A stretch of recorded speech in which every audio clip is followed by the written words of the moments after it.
Muy buenas tardes, sean bienvenidos una vez más a una nueva emisión de Ya sé que no aplauden. El día de hoy me acompaña Mercedes Hernández y Diana Meneses. ¿Cómo están?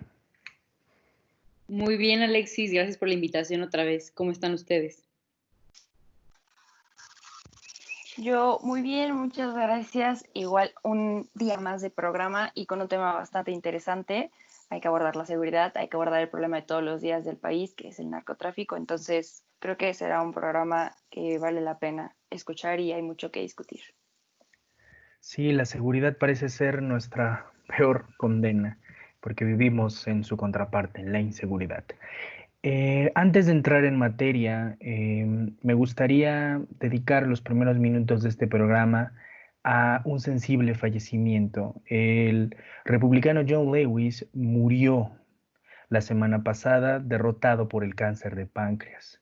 Cuando uno habla de la lucha de derechos civiles en Estados Unidos, que permea hacia otros países, y piensa en Martin Luther King, tiene que pensar en John Lewis. Fue un hombre que marchó junto a él en Alabama, estuvo junto a su épico discurso en el memorial de Lincoln, y desde ese día, desde los 60 hasta el día de hoy, fue un hombre que siguió luchando por los derechos de las personas negras en Estados Unidos. De hecho, hace aproximadamente un mes, el 8 de junio, publicó una fotografía en Instagram donde estaba usando un cubrebocas parado al lado de la alcaldesa de Washington con un simple mensaje: Black Lives Matters. Las vidas negras importan. Desgraciadamente, John Lewis no pudo ver a Estados Unidos repudiar a un presidente como Donald Trump, pero lo que sí vio fue a una generación de jóvenes tomando las calles y gritando en alto lo que él gritó toda su vida: justicia para las personas negras. Y con estos pequeños minutos le rendimos un homenaje a una persona histórica de Estados Unidos que queramos o no, se vuelven personajes históricos mundiales por la exposición norteamericana. Pero mientras más veamos a otros lados, creo que nuestra visión será muchísimo mejor. Y con ese pequeño preámbulo, me gustaría que entráramos ya al tema que nos trajo aquí esta semana. Y no es cualquier cosa, francamente, si me lo permiten, yo pensé que estaba viendo algo ficcional. Francamente, cuando dijeron es que es un montaje, a mí no me pareció una locura pensarlo. Pero si uno pone atención al video se da cuenta de que no lo es. Un grupo de élite del cártel Jalisco Nueva Generación es autor de estos videos propagandísticos que fueron difundidos el pasado 17 de julio. El gobierno federal reconoció en la voz del secretario de Defensa, Luis Crescencio Sandoval, que este es un grupo de élite existente desde el 2019 y que es el único grupo de élite de esa categoría. Y surgen preguntas, primero que nada, ¿desde cuándo operan este tipo de grupos con esa sofisticación y qué implicaciones tiene? Porque algo que escribía Ariel Rodríguez era que para un grupo que se dedica al narcotráfico, tener un grupo de élite de choque es un buen negocio. ¿En serio necesitan tener uno? Y parece que si lo tienen, la respuesta es que sí. Así que este video, que es bastante alarmante, y otros videos posteriores del fin de semana, ¿qué comentarios les merecen a ustedes estas exposiciones de propaganda de poder del cártel Jalisco Nueva Generación? Mercedes. Pues para empezar, como que me gustaría un poco platicar esto de, es una rama el grupo élite, ¿no? Del cártel Jalisco Nueva Generación, un cártel que lleva una década volviéndose súper poderoso y podríamos decir que es el cártel más poderoso en el país, cuando obviamente antes no lo era. Ha desplazado a otros cárteles y ahora tiene influencia en 14 estados del país. O sea, está presente en los puntos cardinales del país, por lo tanto tiene acceso a tanto el sur, a nuestros vecinos del sur, a nuestro vecino del norte y tiene acceso a los dos mares, Estados Unidos, y tiene clientes en Asia. Ha logrado salir y propagarse como ha querido. Eso, para empezar, me parece impresionante. Y por otro lado, ahora ver un video en donde de cierta manera vemos algo que ya sabíamos, ¿no? Sabíamos el nivel de sofisticación, digamos, pero nunca lo habíamos visto tan presente. Vemos como lo dijo hoy en la mañana, en la mañanera, hay 75 personas, hay aproximadamente 80 armas presentes, hay muchísimos vehículos, todos están gritando estas cosas de El Mencho, que es el líder del cártel Jalisco Nueva Generación. Vemos el blindaje que tienen los coches, el armamento que cargan, que claramente es armamento que ni nuestra policía tiene, me imagino. Y creo que causa como un tipo de shock, ¿no? Decir, ¿qué está pasando? ¿Cómo tenemos a un grupo tan fuerte que está presente en el país? Cada vez está siendo más fuerte, que ahora tiene este grupo élite que se está, como bien dices, como lo estamos viendo de una manera como propagandística, pues creo que da miedo, ¿no? Da miedo de que qué está pasando con nuestro país, hacia dónde estamos yendo y dónde queda nuestra seguridad. Sí, yo coincido con Mercedes, definitivamente. Creo que intimida el video en una primera instancia, pero también coincido en el hecho de que es algo que no debería incluso sorprendernos, porque lamentablemente o sea, el decomisar armas, eh, automóviles y demás ha sido noticia vieja incluso. Sabemos que la calidad de los cárteles es bastante alta, no escatiman en este tipo de gastos.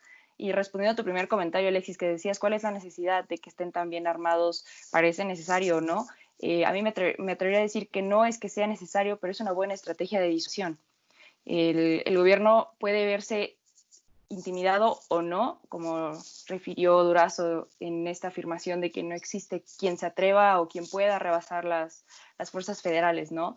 Pero me parece suficiente con el hecho de que a través de esta propaganda y mostrando poco de lo mucho que han de tener, cunda pánico e intimiden no solamente a la sociedad mexicana, sino a todo el gobierno, que a pesar de sus comentarios tan positivos de alguna manera, la realidad es una y la realidad es la que viven todos los mexicanos, ¿no? Y de diferentes maneras. Están aquellos que lo viven en su localidad, que lo enfrentan. Están aquellos que solamente vivimos a través de estas leyendas urbanas, ¿no? Si existen y no existen y dónde están. Y nos enteramos a través de las noticias, pero tenemos el privilegio de no tener que dormir con sonidos estruendosos y vivir con miedo por este tipo de crímenes organizados, ¿no? Entonces, sí es un problema muy, muy grave de nuestro país. El video, sin duda, escandaliza bastante. Vimos 20 automóviles y un montón de personas que con toda la lealtad y entusiasmo hacían referencias a quién y para quién trabajaban, ¿no?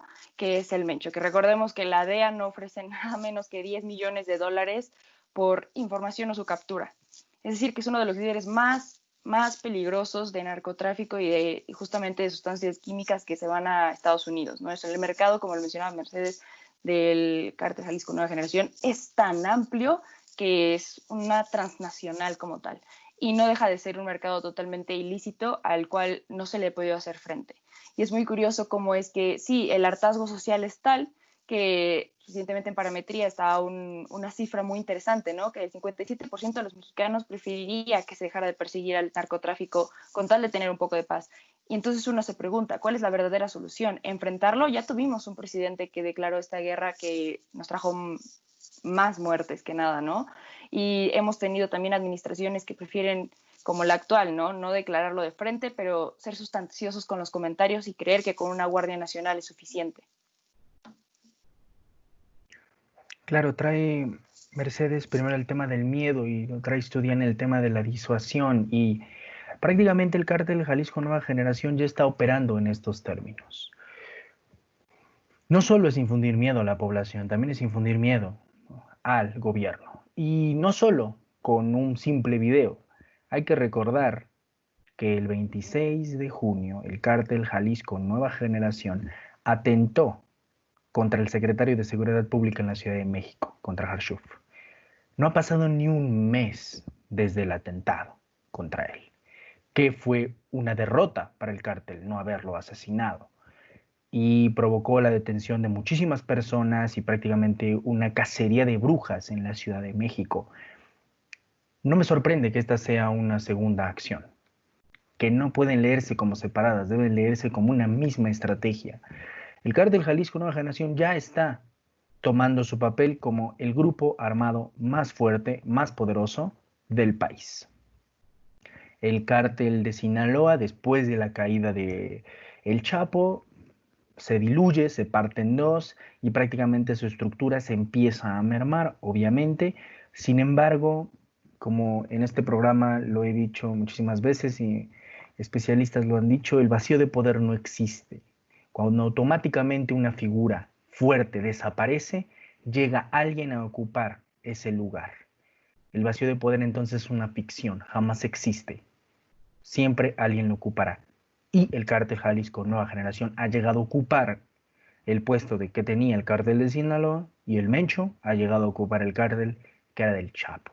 Se habla que el Mencho está muy enojado por la detención de su hijo y después la detención de su hija cuando ella estaba en prácticamente apoyando a su hermano en uno de los tribunales de Washington y consideró una traición que su hija haya sido apresada en ese momento.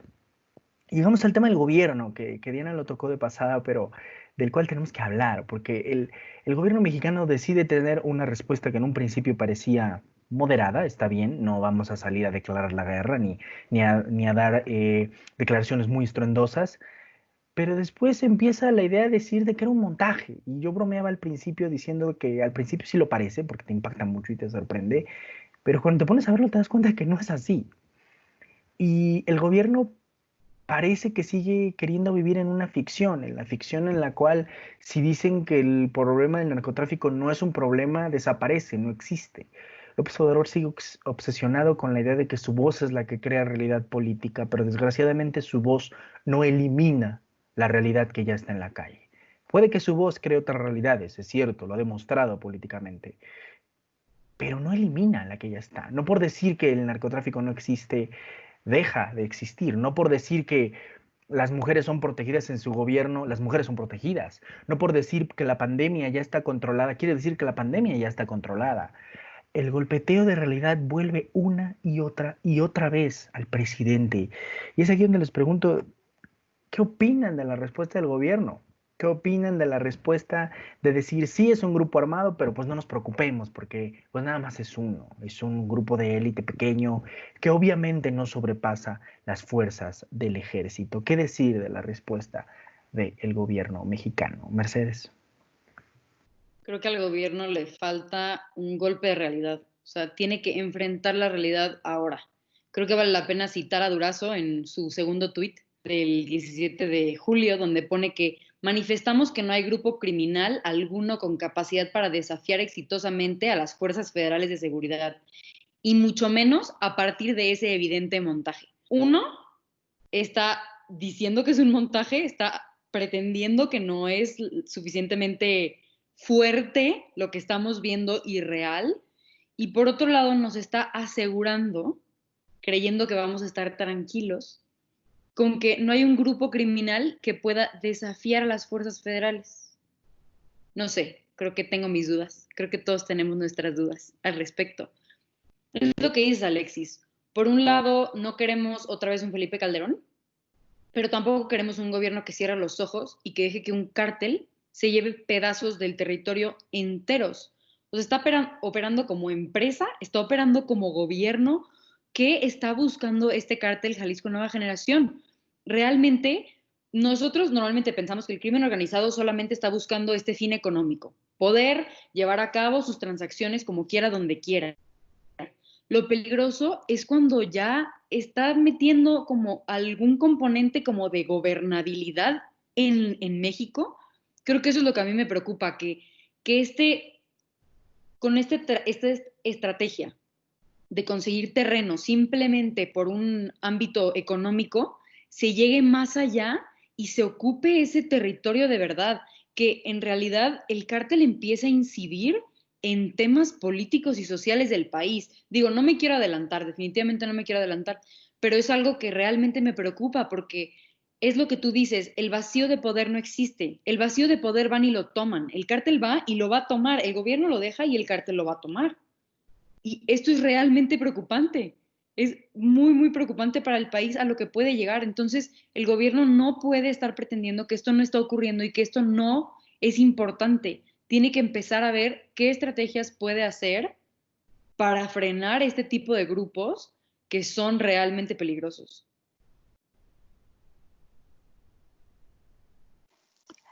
A mí me parece que tenemos que empezar a cuestionar las cosas como por su nombre, como mencionaba Mercedes, quizá señalar qué tan cerca o qué tanto ya estamos en una narcopolítica, ¿no? Recordemos que esta narcopolítica es todo un sistema que esté construido a partir de la influencia del narcotráfico, ya sea que estos ocupen cargos o que tengan bastante injerencia en la toma de decisiones. Y a mí me parece curioso saber que en nuestro país ya estamos muy próximos a estar bajo ese sistema, o quizá habrá entidades y localidades que ya tengan, ya estén subyugados a la narcopolítica, y es muy preocupante, como mencionabas. También no coinciden el hecho de que el gobierno quizá le falten golpes de realidad, porque golpes ha tenido bastantes, desde lo del funcionario del 26 de junio, como mencionaba Alexis, desde lo que ha pasado en Guanajuato y desde lo que pasó, por ejemplo, el día de ayer en Michoacán. eh, Pasa todos los días. Y quizá mediáticamente no es el enfoque y la atención que se tenía en sexenios pasados, pero no quiere decir que el problema se haya acabado. Es una realidad, y es algo que el gobierno insiste en invisibilizar, creyendo que con eso va a generar la tranquilidad que la sociedad necesita. Y es toda una falacia, porque la sociedad se sentiría más tranquila sabiendo que están armando estrategias para combatirlo. A mí me pareció bastante audaz el comentario de Durazo, porque del dicho al hecho hay bastante trecho, y este gobierno no es un gobierno que esté asegurando una mano dura contra el narcotráfico, ¿no? Este gobierno cree que llamándole a su mamá se van a calmar las cosas, que pidiéndoles que se porten bien, todo va a estar solucionado y que con abrazos se acaban los balazos. Y yo creo que si el presidente no está entendiendo que esa política, si se le puede llamar política a ese mal chiste, no está funcionando, no sé qué lo hará. Le quedan bastantes años de gobierno, todo, o sea, más de la mitad, y estamos viendo que se está enfrentando a estragos bastante grandes. Justamente Durazo presentaba, ¿no? Sí, los homicidios, por ejemplo, disminuyeron en 1.8%, y los feminicidios aumentaron en un 7.7%. Entonces, tú nos puedes hablar de seguridad, pero ¿qué clase de seguridad te preocupa, no? ¿Y qué clase de seguridad te estás de verdad documentando? Porque hablar bien es fácil mientras se oculte la realidad. Y eso es lo que está insistiendo en hacer este gobierno. Creo que la sociedad está bastante acostumbrada a creer que el narcotráfico no se puede enfrentar, ¿no? Es de pánico, es una realidad, es un poder fáctico, y es un poder que no se va a poder eliminar de la noche a la mañana. Pero el hecho de que el gobierno no decida enfrentarlo también nos dice bastante de las comodidades que tiene con el narcotráfico en las calles, con el narcotráfico en el poder económico, y con el narcotráfico, como tú le dices, como un gobierno, ¿no? Entonces sí, para mi gusto, que las decisiones deberían ser un poquito más firmes, y el mensaje debería ser más directo y más concreto, porque no basta con mandar un tweet, sino con hacer estrategias que sí funcionen y que no suceda como lo del Culiacanazo, por ejemplo. Mercedes mencionaba el tema de la sustitución, la suplantación del Estado. Y en algunas zonas del país es cierto, sin embargo, hay otras zonas donde el Estado jamás ha existido. Parece ser que el Estado es ese ente que solo trabaja en Ciudad de México, pero que nunca llega a los demás lugares del país, que jamás está en la periferia, si queremos usar uno de esos términos que hay que dejar de usar, porque me parecen bastante horribles, pero que son muy funcionales, porque siempre se trata con desdén a la periferia. Y nosotros como país centro siempre lo hemos hecho. Nadie habla de Haití, por ejemplo, nadie habla de otros países que nos parecen pequeños. Lo mismo han hecho los europeos y los americanos. A nadie le importa lo que piensen los mexicanos o los argentinos, y ni siquiera saben que América es un continente, por ejemplo. Siempre ha existido ese desdén hacia afuera, es prácticamente un hecho. Y hay que reconocer que en ciertos lugares del país el Estado jamás ha existido. Entonces, cuando llega una fuerza como el narcotráfico y se instaura, prácticamente el que parece ser el Estado legítimo es ellos. Y es un golpe muy fuerte en términos de narrativa. Y Edgardo Buscaglia, que es un personaje que me parece impresentable en muchos temas, pero tenía razón cuando dijo, a mí no me preocupa los estados donde hay balaceras, si hay ruidos, si hay esos estados a mí no me preocupan. A mí los estados que más me preocupan son aquellos donde no pasa nada. aquellos estados donde el narco ha pactado tan bien que no hay violencia. Esos son los estados que me preocupan, porque ya son los estados que operan bajo el término que Diana trajo a la mesa, que es bajo un gobierno del narco. Y uno quisiera pensar que las altas estructuras del poder nunca han estado cerca del narcotráfico, pero solo hay que pensar en el exsecretario de Felipe Calderón, que hoy está preso en una prisión en Nueva York y ha sido acusado de tener nexos directos con el que entonces fue el cártel más poderoso de México, el cártel de Sinaloa, y el secretario era García Luna, que eso ha provocado que Felipe Calderón no se acerque a Estados Unidos, y aquí se los puedo firmar, no va a pisar Estados Unidos lo que le resta de su vida por temor a ser apresado y arrestado, lo cual le vendría muy bien al gobierno de López Obrador, por cierto, que cayera su némesis. Y hablando de López Obrador, a mí lo que más me sorprendió después de todo esto es que López Obrador, en vez de tomar el tema del narcotráfico, hablar del tema de los feminicidios o tomar el tema de la pandemia, es que decide ir a pelearse con un desplegado que firmaron un grupo de personas que se autodenominan intelectuales. Y eso prácticamente definió la mañanera del día lunes. Yo aquí, desde este pequeño espacio, hago un llamado a los intelectuales a que se callen, porque simplemente le dan a López Obrador lo que él tanto quiere: polémicas de papel, polémicas discursivas, baratas, de los neoliberales, los de siempre. Ellos han dicho, prácticamente le dan lo que él quiere, para evitar hablar de los temas reales, los verdaderos temas que están afectando al país. Y Diana lo mencionó, el tema de las estrategias, y siempre que hablamos de uno de estos temas es importante hablar de estrategias. ¿Qué estrategias debe tomar un gobierno? ¿Qué estrategias debe tomar un gobierno hasta este tipo de videos, este tipo de organizaciones? ¿Y cómo hacerle frente a algo que parece tan grande, tan gigante, y que a veces parece imposible de detener? ¿Qué estrategias, Mercedes? Me gusta que tocas este tema de las estrategias, porque muchas veces discutimos muchas cosas, pero nunca decimos qué realmente podría hacer el gobierno, ¿no? Para empezar, antes de hablar de las estrategias, me gustaría decir que honestamente es muy inteligente, creo, como desde un punto de vista discursivo político, que nuestro gobierno evite tocar el tema. Es algo que no puede controlar, que no sabe qué hacer, no sabe cómo manejarlo, son más fuertes que nosotros. Entonces, mejor, mira, esto no pasó, no fue mi culpa, siempre ha pasado, todo está bien. Por un lado, eso. Segundo, lo que mencionas de la periferia, sí, estoy totalmente de acuerdo contigo, estoy también totalmente de acuerdo con el término de periferia, pero a ver, el cártel Jalisco ya les llegó a la Ciudad de México, entonces ahora sí ya no se pueden quejar, o sea, ya, ahora sí ya tienen que poner atención porque eso está pasando en todo el país y está pasando en la Ciudad de México, el secretario Harfuch. Y en cuanto a estrategias, creo que sí quiero remarcar por lo menos dos que me parecen que serían esenciales y que de alguna manera ya se están trabajando.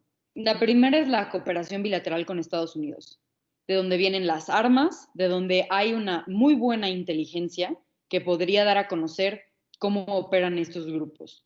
Es la primera. La segunda es la unidad de inteligencia financiera, algo que por lo menos en mi opinión es algo que funciona en este país. Santiago Nieto está ahí haciendo un trabajo que creo que vale la pena mencionar en cuanto a ver qué es lo más grande que está pasando con los cárteles, el dinero. Vamos a buscar cómo se mueve el dinero. Con ese dinero se pagan las armas, los vehículos, los sobornos. Todo se paga desde ahí. Si podemos buscar de dónde viene ese dinero, creo que podemos encontrar a los cárteles y a los líderes de los cárteles y a todo mundo que trabaja para los cárteles. Digo, no digo que son estrategias fáciles, definitivamente no creo que lo sean. Simplemente sí creo que son dos estrategias que se pueden usar, que se están usando de alguna manera, pero que se deberían de reforzar para poder realmente usar como que esta táctica de cierta manera mano dura, pero como inteligente, como creo que ya lo habíamos mencionado en algún episodio.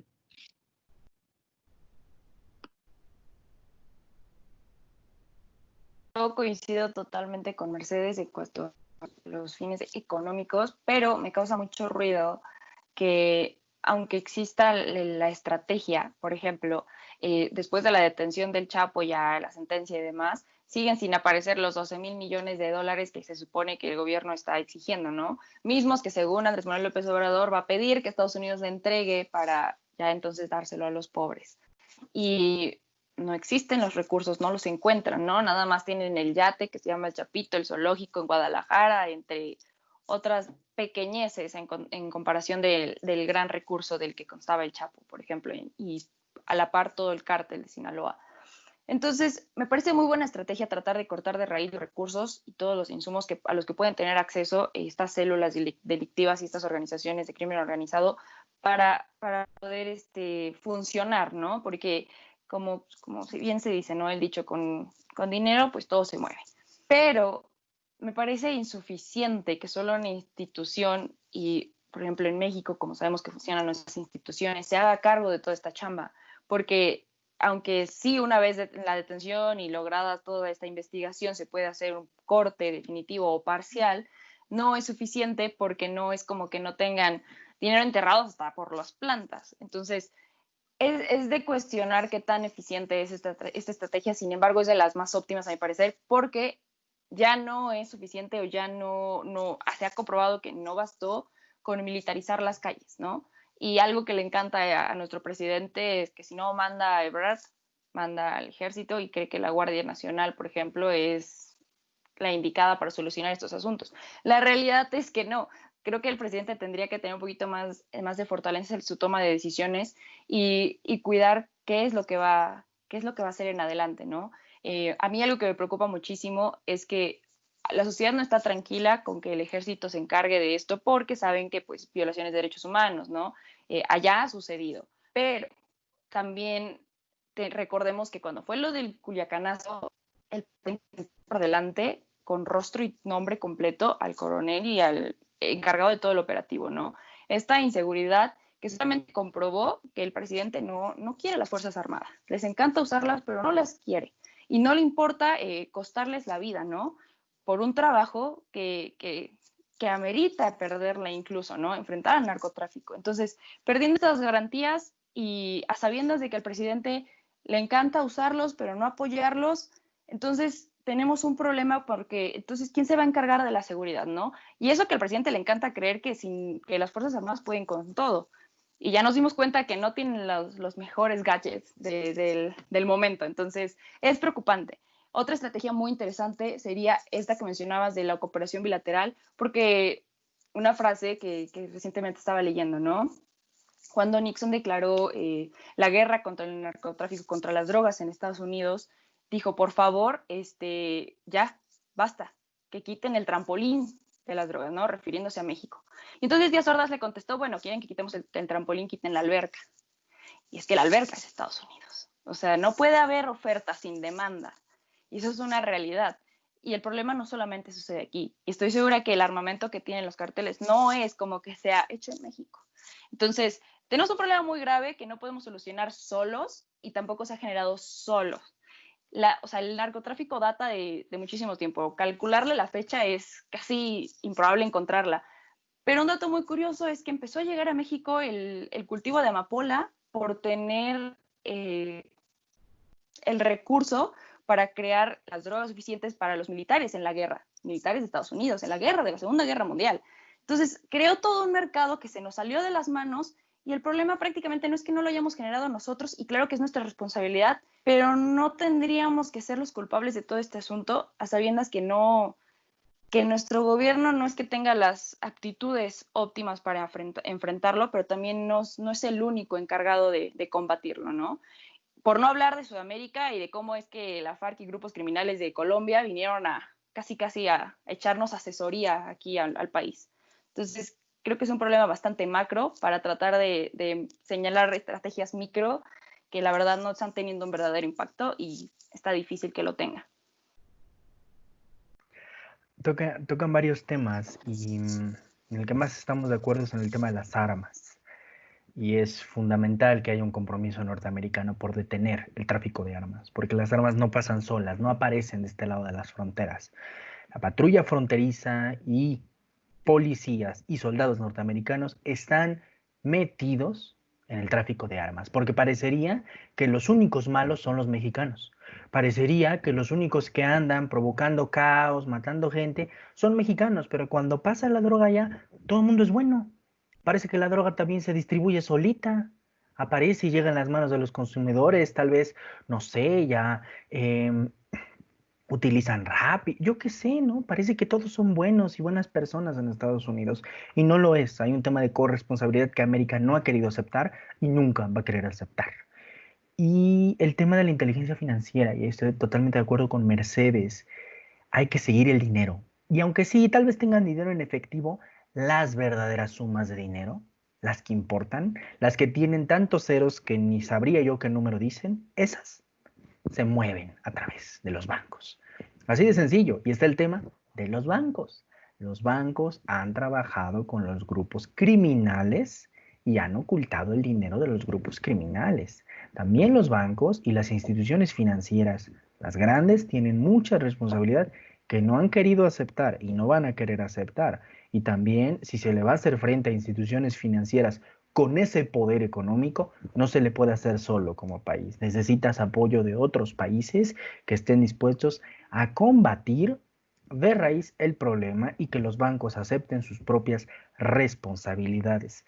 Y yo no quiero terminar este programa, obviamente, sin hablar de la legalización, porque siempre es buena oportunidad para promover la legalización y decirlo que los consumidores deben ser tratados muchas veces como lo que son, personas enfermas, adictas, y se les debe proporcionar el apoyo médico y psicológico necesario. Las víctimas necesitan del Estado y no necesitan estar en una cárcel. Es una agenda pendiente, es romper un estigma que tenemos del consumidor, es cierto, como lo mencionamos en programas anteriores, no van y lo compran en el Oxxo, no compran gancitos, eso es obviamente cierto. Sin embargo, muchas de estas personas crean una dependencia y es una dependencia que debe ser tratada clínicamente. Entonces empezamos a ver a los consumidores como lo que terminan siendo, como víctimas. Y cuando lo hagamos, vamos a caminar más rápido a la legalización y a proveerle a estas personas de lo que necesitan. Y finalmente, un consejo que yo sí daría directamente a esta administración es que es una administración que está siempre abogando por los pobres. Y yo genuinamente creo que López Obrador se preocupa por los pobres. Este es el momento de llevar el Estado a donde nunca ha estado. Este es el momento de llevar recursos, de movilizar dinero, de llevar apoyo a esas zonas del país que nunca lo han tenido y empezar a quitarle al narcotráfico los territorios que hoy tienen, no simplemente a través de las armas, sino de la obra pública, del apoyo, de la salud y de la educación. No solo se puede hacer con armas, porque si tú solo llegas y creas enfrentamientos bélicos y quitas al narcotráfico, la gente después va a reclamar lo que el narco les dio, escuelas, doctores y seguridad. Y con esto pediría unos últimos comentarios para cerrar este tema y poder despedirnos. Mercedes. Pues me gustaría comentar esto, ¿no? En las ciencias sociales existe este término de los wicked problems, que en realidad no sé cómo se diga en español, me imagino que son como problemas malévolos o algo así, pero básicamente lo que quiere decir es que los problemas en las ciencias sociales no son una suma que tiene una solución, no son así de sencillos. Los problemas tienen muchas causas y cuando tú los atacas, tienen muchas consecuencias no deseadas. Por lo tanto, cuando hablamos de estrategias, de qué estrategias se podrían implementar para irse en contra del crimen organizado, realmente es difícil porque, a ver, ahorita mencionamos unas cuantas muy concretas, ¿no? Pero en realidad, ¿qué otras cosas se podrían hacer? Atacar la pobreza, atacar la desigualdad, mejorar la policía, pagarle mejor a la policía. O sea, hay una cantidad de cosas que tienen que suceder al mismo tiempo para que podamos mejorar en este aspecto, simplemente en el aspecto de la seguridad. O sea, estos como wicked problems, a eso se refieren. No es sencillo, o sea, por eso nadie lo ha hecho, porque no es costoso y es muy difícil llegar a este tipo de soluciones. No estoy diciendo que no se pueda hacer algo, porque claro que se pueden hacer cosas. Simplemente no es tan claro cómo y a qué medida y cuánto presupuesto ponerle exactamente a cada uno de esos millones de factores que hacen que un país esté más inseguro o más seguro. Entonces creo que como que yo quisiera terminar con la conclusión de que también nos entiendan como politólogos e internacionalistas de que no todo es tan fácil. lo podemos analizar, nos encanta platicarlo y nos encanta pensar en qué se podría hacer, pero justo ya viéndolo desde un ámbito de política pública y de política de seguridad, pues sí es bastante difícil. O sea, sí es una situación muy, muy difícil. Y pues por último, nada más decir que sí, definitivamente la situación del país me preocupa. Siempre me han preocupado, pues obviamente el ámbito de seguridad y también el ámbito pues, de los cárteles y del crimen organizado, que ni siquiera solo se dedican a las drogas. Recordemos que se pueden dedicar también al tráfico de armas y al tráfico de personas, lo cual es muy duro y muy fuerte y que realmente corrompe nuestra sociedad. O sea, el tejido social se destruye con ese tipo de cosas. Y pues sí, hay que estar realmente atentos a qué se hace en ámbito de seguridad, a qué hace nuestro gobierno. Hay que analizar esto de que realmente no solo hay una solución, no es tan fácil, no tronas los dedos y se logran las cosas. Y pues creo que con eso me gustaría concluir.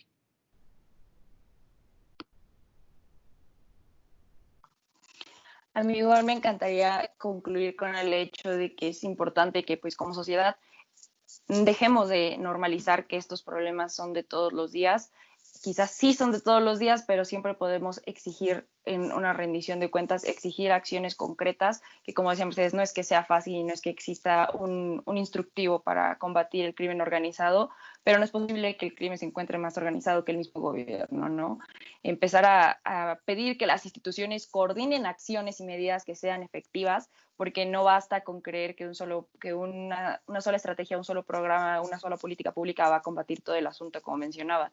Aparte, este gobierno, cabe recordar cómo es que López Gatell, mucho antes de la pandemia, antes de que se volviera esta figura famosísima, ya había mencionado, ¿no?, que la estrategia no es prohibicionista hacia las sustancias, hacia la marihuana y entre otras cosas. Se va a combatir a través de una perspectiva de derechos humanos porque, como lo mencionaba Alexis, son víctimas y muchas veces el consumo irresponsable que comienza como algo individual termina siendo un problema colectivo enorme que no se ha sabido combatir, ¿no? Entonces, tratar de alentar a las personas que se acerquen con las instituciones correspondientes y con las personas que más confianza y que tengan la formación para prevenir este tipo de problemas, porque sí es un problema real, es un problema de salud y el gobierno tiene que empezar a atacarlo desde lo micro para lograr llegar a lo macro, ¿no? Y en último comentario, a favor de que la legalización se empiece a meter con más fuerza en la agenda, porque es un paso importante para romper con el estigma que se tiene, ¿no? Pero también basta de idealizar a la famosa hierba que creemos que no genera más que paz y relajación, cuando sí, en cierta medida, aumenta hasta en un 40% los problemas psicóticos. Entonces, a sabiendas que en las urgencias llegan muchas personas por alcoholismo y que el cáncer de pulmón es un problema en nuestro país, hay que reflexionar en qué medida el consumo responsable individual se va a poder regular, porque no es como que seamos muy medidos y no de fiestas largas los mexicanos. Entonces, son muchos aspectos a empezar a cuestionar, ¿no? Y recordar que se puede legalizar esto, pero no es que esto le dé rienda suelta a que se legalicen otras sustancias, y no es que con esto el narcotráfico vaya a detener. El narcotráfico ya no se sostiene solamente de una hierba, se sostiene de muchísimos narcóticos, muchos de ellos que son sustancias sintéticas. Entonces hay que informarnos súper bien para empezar a detectar nosotros como sociedad de qué manera podemos contribuir a solucionar el problema, no macro, pero desde nuestra localidad, con nuestros seres cercanos, y no dejar de demandar al gobierno que haga lo que le toca, ¿no? Y con esos buenos comentarios nos vamos y nada más recordar que en el fondo todo problema que parece ser individual, al final de cuentas siempre termina siendo un problema social. La individualización siempre, al final de cuentas, es una trampa que a los liberales les encanta porque no quieren gastar dinero. Y como nuestro presidente parece un liberal y ama la austeridad, yo lo invito a gastar. Y lo invito a gastar en estos temas que son más que nada fundamentales e importantes, sobre todo para una administración que habla de estar tan cercana a la gente. Y finalmente Diana mencionaba el tema de no normalizar este tipo de situaciones. Y lo que hay que reconocer es que puede que ocurra todos los días, sí, pero no es normal, no debería ser normal. Y empezar a reconocer que no debería ser normal es el primer paso para empezar a intentar cambiar esa realidad. Y como bien lo decía Mercedes, un problema como estos no se soluciona de la noche a la mañana. Sin embargo, mi gran reclamo de esta administración es que López Obrador dice que él ha sido la persona que más conoce al país. Y genuinamente lo creo. y alguien que conoce también al país ya debe haber pensado en qué hacer con el tema de la seguridad. Alguien que ya conoce también al país, sabía que se enfrentaba, no llegó ciego a tomar el poder, no llegó y se encontró con un incendio. Él vio el incendio desde lejos e incluso hasta fue parte de él. Les agradecemos a todos ustedes por habernos acompañado en esta nueva emisión de Ya sé que no aplauden. Les mandamos un fuerte abrazo sin virus y les recordamos que seguimos en pandemia y que se queden en su casa y no vayan a Tulum, aunque parece que en Tulum no hay COVID y esa gente tendrá que pasar factura después. Muchísimas gracias. Hasta la próxima.